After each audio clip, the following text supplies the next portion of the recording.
अस्सलामु अलैकुम वरहमतुल्लाहि वबरकातुहू। हज़रत उमर रज़ी अल्लाह ताला अन्हा अक्सर कोशिश करते थे अबू बकर रज़ी अल्लाह ताला अन्हा से आगे बढ़ जाने की, लेकिन सारी ज़िंदगी मौका ना बन सका। तबूक का मौका आया तो अल्लाह के नबी ने कहा कि माल खर्च करो। तो हज़रत उमर ने सोचा कि आज मैं अबू बकर से आगे निकल जा सकता हूँ, क्योंकि अबू बकर अभी गरीब चल रहे हैं और मैं मालदार हूँ, तो लिहाजा मैं आज अबू बकर से आगे निकल सकता हूँ। तो हज़रत उमर रज़ियल्लाहु ताला अन्हा ने अपनी माल का आधा हिस्सा आधा घर पे रखा और आधा लेकर के आए, और अबू बकर रज़ियल्लाहु ताला अन्हा ने घर में जो कुछ था सब कुछ लेकर के आ गए। तो जब दोनों के माल को देखा गया तो हज़रत उमर रज़ियल्लाहु ताला अन्हा का ज़्यादा नज़र आ रहा था और अबू बकर रज़ियल्लाहु ताला अन्हा का थोड़ा नज़र आ रहा था। तो हज़रत उमर रज़ियल्लाहु ताला अन्हा बड़े इत्मीनान के साथ खड़े होकर के थे और सोच रहे थे कि आज जीत ख़त्ताब के बेटे की होगी। तो जो उस वक्त का सवाल था कि हज़रत उमर, अल्लाह के नबी फरमाते कि उमर तुम कितना लेकर के आए हो और अबू बकर तुम कितना लेकर के आओ। तो मेरे नबी ने सवाल ही पलट दिया, जो उस मौके का सवाल ही नहीं था। मेरे नबी ने फरमाया कि अबू उमर मा खल्लफ्त या मा तरख्त ली अहली, उमर पीछे क्या छोड़ के आए हो, बाल बच्चों के लिए क्या छोड़ा। तो हज़रत उमर बड़े इत्मीनान के साथ खड़े होकर के जब सवाल सुना तो यूँ झुक गए।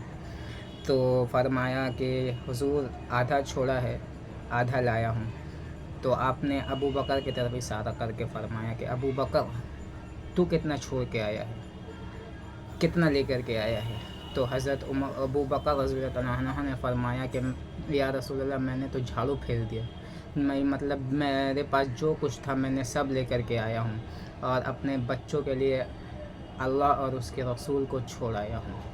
तो इतने में उमर रज़ियल्लाहु अन्हु कहने लगे कि अबू बकर मैं तुझसे आगे नहीं निकल सकता, मैं क्या तुझसे कोई भी आगे नहीं निकल सकता, और अपने कपड़े भी अल्लाह के रास्ते पर कुर्बान कर दिए। तो जिब्रील रज़ियल्लाहु अन्हु तशरीफ़ लेकर के आए, कहने लगे या रसूलल्लाह ये अबू बकर क्या पहने हुए हैं। तो आपने फरमाया अबू बकर ने अपना सब कुछ अल्लाह और उसके रसूल पे लगा दिया है, इसलिए ये पहन करके। तो हज़रत जिब्रील रज़ियल्लाहु अन्हु कहने लगे कि या रसूलल्लाह अबू बकर से पूछे कि अल्लाह पूछ रहे हैं कि अल्लाह से राज़ी तो है, इस वक्त में अल्लाह से राज़ी तो है। तो आपने फरमाया अबू बकर तेरा रब तुझे सलाम भी कह रहा है और तुझसे पूछ रहा है कि तू उससे राज़ी तो है। तो अबू बकर रज़ियल्लाहु अन्हु रोने लगे और फरमाया कि मैं अपने रब से राज़ी, मैं अपने रब से राज़ी, मैं अपने रब से राज़ी। तो अपने अल्लाह को इस तरह राज़ी करे कि अल्लाह जब मुलाकात के लिए आए तो आपसे राज़ी हो, इस तरह ना मरे कि अल्लाह के बारगाह में पेश किए जा रहे हैं कैदी बनकर, मुजरिम बनकर। अपने अल्लाह को राज़ी करके मरे मेरे भाई, अपने अल्लाह को राज़ी करके मरे, क्योंकि ये दुनिया चंद लम्हों की ज़िंदगी है।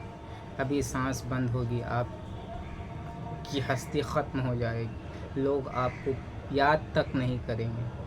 5-6 दिन के अंदर आपकी बॉडी ख़त्म हो जाएगी, लोग आपको भूल जाएंगे, आपका आना भी भूल जाएंगे, आपका हर कुछ भूल जाएंगे। आपकी माँ भी आपको याद नहीं करेगी, ना आपके वालिदैन आपको याद करेंगे। इसी के लिए अपने अल्लाह को याद करो, अपने अल्लाह के करीब जाओ, अपने अल्लाह के करीब रहो, अपने अल्लाह को याद करो, अपने अल्लाह से हर कुछ मांगो, हर कुछ अपने अल्लाह से मांगो, क्योंकि अल्लाह ही देने वाले हैं, अल्लाह के सिवा कोई देने वाला नहीं है, क्योंकि वो बादशाह है, वो बादशाह है, वो बादशाह है। हम ग़ुलाम हैं उनके, हम ग़ुलाम हैं उनके, हम ग़ुलाम हैं उनके। और हमें अपने अल्लाह के सामने हमेशा झुकना चाहिए, हमेशा अपने अल्लाह के सामने गिर करके मांगना चाहिए, अपने अल्लाह के सामने रो करके मांगना चाहिए, और ये बताना चाहिए कि या अल्लाह मैं आपका ग़ुलाम हूँ, मुझे आप ही दे सकते हैं, आपके सिवा कोई नहीं दे सकता। लिहाजा मेरे दोस्तों अल्लाह को राज़ी करें, अल्लाह को राज़ी करें।